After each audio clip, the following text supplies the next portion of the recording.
G. Rose, and today we're going to be talking about On Forgiveness, Part 1, as featured in Belonging Again, Part 2.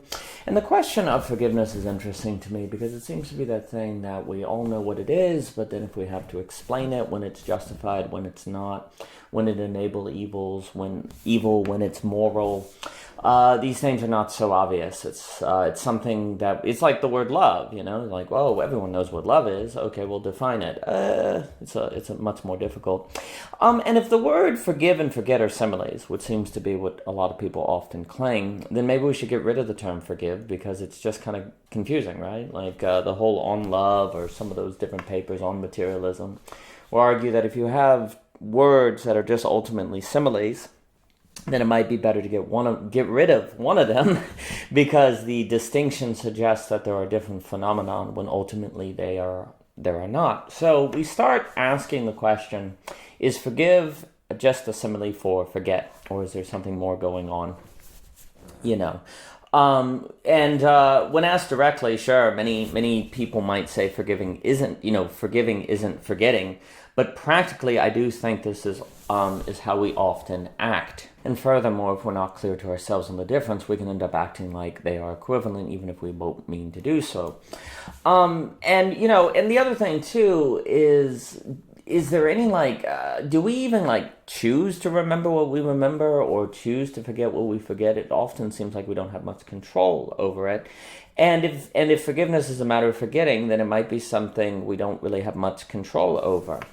Also, it should be noted that if forgiveness is somehow ethical, and we kind of conflate practically forgiving and forgetting, then you're almost incentivizing people to have bad memory. There's a kind of almost a virtue then in not being able to remember things. And it's kind of dangerous when we start suggesting there's something ethical and a lack of capacity.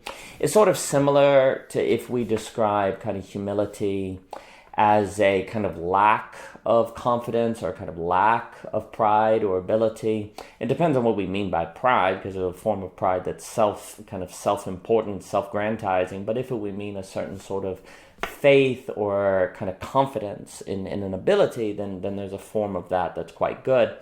Humility is holding back strength, not lacking strength, right? Courage is facing fear, not avoiding fear, right?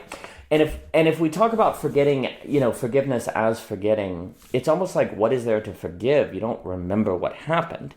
And so you end up kind of creating a incentive for a lack of capacity. Furthermore, if we don't really control what we remember, and we find ourselves unable to forget something, if we think that forgiveness equals forgetting, then we may see ourselves as an unforgiving person and come to feel bad and guilty, and that could lead to kind of some self-criticisms that are kind of painful to work through.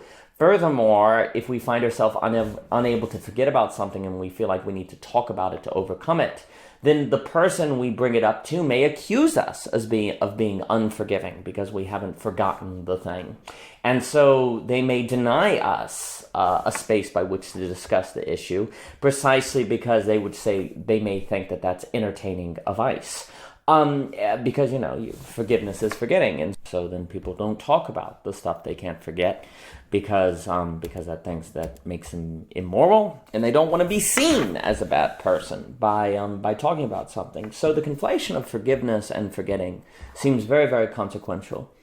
Also, it would kind of remove the, dare I say, nobility or kind of honor in remembering something painful or something that somebody did to you and choosing not to act on it or holding back. That's arguably a noble thing. But if it's kind of seen that forgiveness equals forgetting, the fact that you remember at all is problematic. So there's no nobility in it. And so then what you do is you start kind of like moralizing. Again, you moralize forgetfulness. You moralize having a bad memory.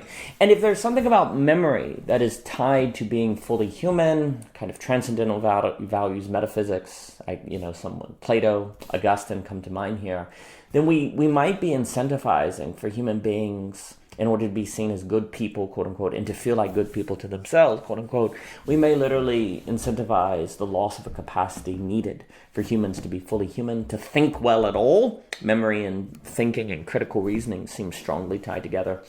And furthermore, we may remove from people the capacities they need to kind of engage in metaphysics. I also think of Bergson here on memory. There's a lot of consequences that seem quite dire.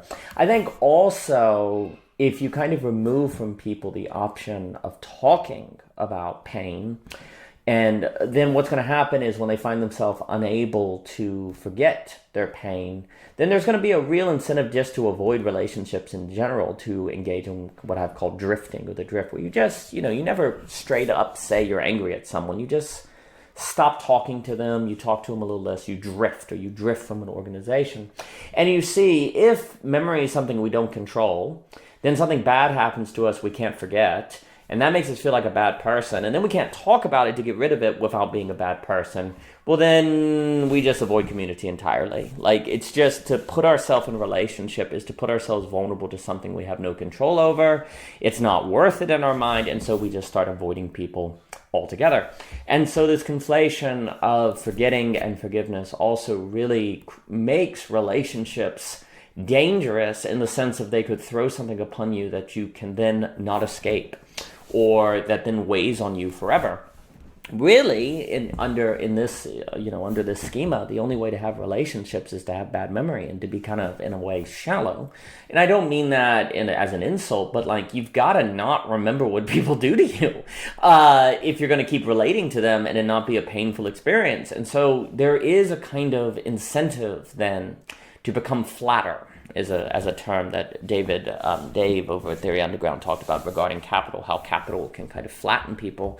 Well, certainly, like, there's an incentive to be flat, if indeed we want to relate to other people, but we also don't want to find ourselves burdened by pain we can't escape from. So we just have to have bad memories. So then the conflation of forgiveness and forgetting can have impacts on just the quality of relationships and our willingness to engage in relationship at all. Or we become very isolationist because we just don't want to take this risk of an interaction that could lead to something we can never escape. We certainly are going to treat one another more like totalities, to reference Levinas versus infinities, because totalities are more controllable, and if they're more controllable, they're less likely to hurt us or we to be hurt by them, so on and so forth. I think also what we see in forgiveness is that it's not a rational choice, because something bad happened to you. And so it's rational to, not forgive, right? Or to not choose to forgive. And I should note, like, the main point here is that forgiveness has to be a choice. It has to be something you choose, not something you remember or not remember, right? It has to be a choice. It has to be active, regardless of what you remember. But now it also has to be a kind of non-rational choice, because, the facticity is they hurt you. So what would be rational is not to talk to them.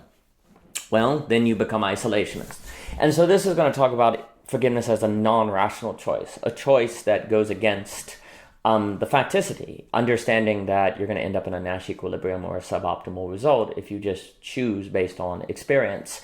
And this leads into, there's a piece in the First Thoughts, what do religions have to do with game theory, suggesting that religions taught forgiveness, not necessarily knowing fully directly aware of the problems of autonomous rationality, but by kind of emphasizing forgiveness, they could help people avoid Nash equilibria, even if they didn't completely realize it. So there is something about the act of forgiveness that is an act of non-rationality required for the social order to avoid autocannibalism. But the paper is going to expand on that case.